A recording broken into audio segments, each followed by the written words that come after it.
আমাদের শিল্পী সমাজের মধ্যে বিভাজন হয়ে গেছে। মুক্তিযুদ্ধ চেতনার কথা বলে বাংলাদেশকে শোষণ করেছেন এই আপনারাই। আমি কিছুদিন আগে একটা কথা বলেছিলাম, সেটা হলো আওয়ামী লীগের সেই যে স্বৈরাচার শাসনের পায়ের শব্দ এখনো মাঝে মাঝে পাওয়া যায়। তাই আমরা দেখতে পাচ্ছি গত এক বছর পরে আমাদের কিছু শিল্পী সমাজ সেই আবার একত্রিত হয়ে সেই স্বৈরাচারের জন্য মায়া কান্না কাঁদছে। আমার দুঃখ এখানে, এরা হলো শিল্পী সমাজ, যারা সমাজের প্রতিনিধি, যারা সমাজকে সত্য ও সুন্দরটা শিখায়, যারা মানুষের মাটি ও মায়ের গান নিয়ে, জনগণের জীবনযাত্রা নিয়ে মানুষের জীবনকে আলোকিত করে। এই শিল্পী সমাজ থাকবে সব সময় সত্য ও ন্যায়ের পক্ষে। কিন্তু আজকে অত্যন্ত দুঃখজনক ভাবে হলো সত্যি, আমাদের শিল্পী সমাজের মধ্যে বিভাজন হয়ে গেছে। কেন এই বিভাজন? আমি শুধু বলতে চাই, যারা আজকে কান্নাকাটি করছেন তাদেরকে বলছি, আপনারা কি সেদিন জনসাধারণ থেকে বিচ্ছিন্ন হয়ে তৎকালীন স্বৈর সরকারের বিভিন্ন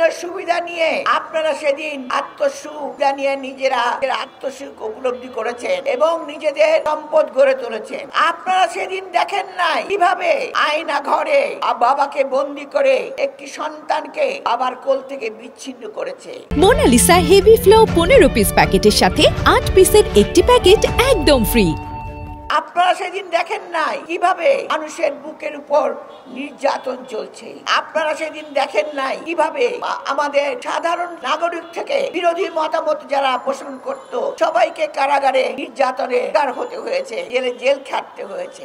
আপনারা সেদিন দেখেন নাই দ্রব্য মূল্যের সেই ভীষণ অবস্থায় সিন্ডিকেটের কারণে সাধারণ জীবন ধুকে ধুকে মরেছে। কারণ আপনারা তো মানুষকে বিশ্বাস করেন না। আপনারা কিসের শিল্পী? আপনারা নিজেদের সম্পদ গড়ার জন্য আপনারা সেদিন কাজ করেছেন, বিভিন্ন রকম ভাবে অকল্পনীয় সমস্ত তুলে ধরেছেন। কিন্তু সমাজের সত্য কথা, সমাজের যে সুন্দর প্রতিচ্ছবি, সমাজের যে গণতন্ত্রের অভিযাত্রা, কোনোটাই আপনারা রাখেন না।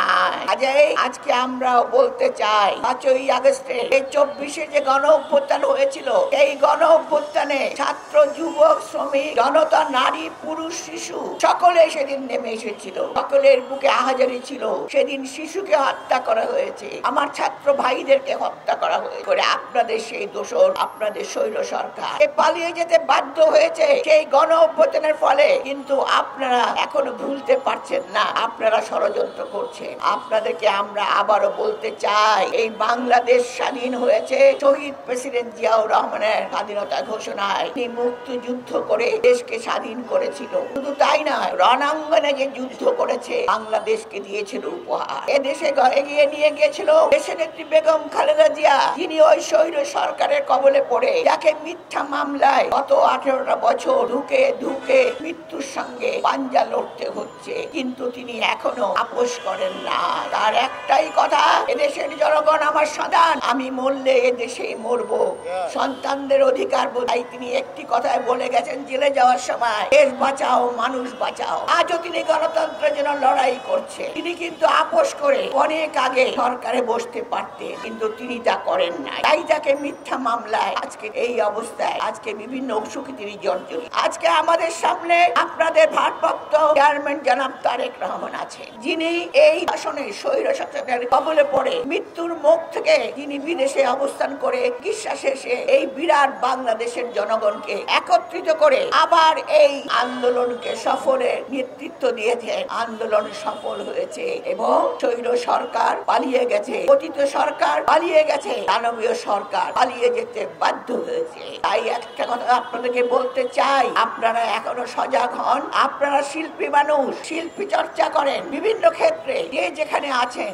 আপনাদের চর্চার মধ্যে দিয়ে এদেশের মানুষের সাধারণ, এদেশের মানুষের চিত্র, এদেশের মানুষের ছবি এবং এদেশের মানুষের কথা বলার অধিকার, এই অধিকার যেন ফিরে আসে। আপনারা সাবধান হয়ে যান, কারণ ছাত্র জনতা এবং নারী, পুরুষ, শিশু সবাই আজ সচেতন। আপনারা সচেতনতার কথা বলে লাভ নাই, চেতনার কথা বলে লাভ নেই। মুক্তিযুদ্ধ চেতনার কথা বলে বাংলাদেশকে শোষণ করেছেন এই আপনারাই, আপনাদের সহযোগে আপনাদের সরকার। তাই আমরা বলতে চাই, এই প্রতিবাদী এই শিল্পী সমাজ যারা আজকে এখানে দাঁড়িয়েছে তাদেরকে বলতে চাই, আপনারা সব সময় অন্যায়ের বিরুদ্ধে সোচ্চার থাকবে। সেই সোচ্চার হবে জনগণের জন্য, জনগণের অধিকারের জন্য, গণতন্ত্রের জন্য।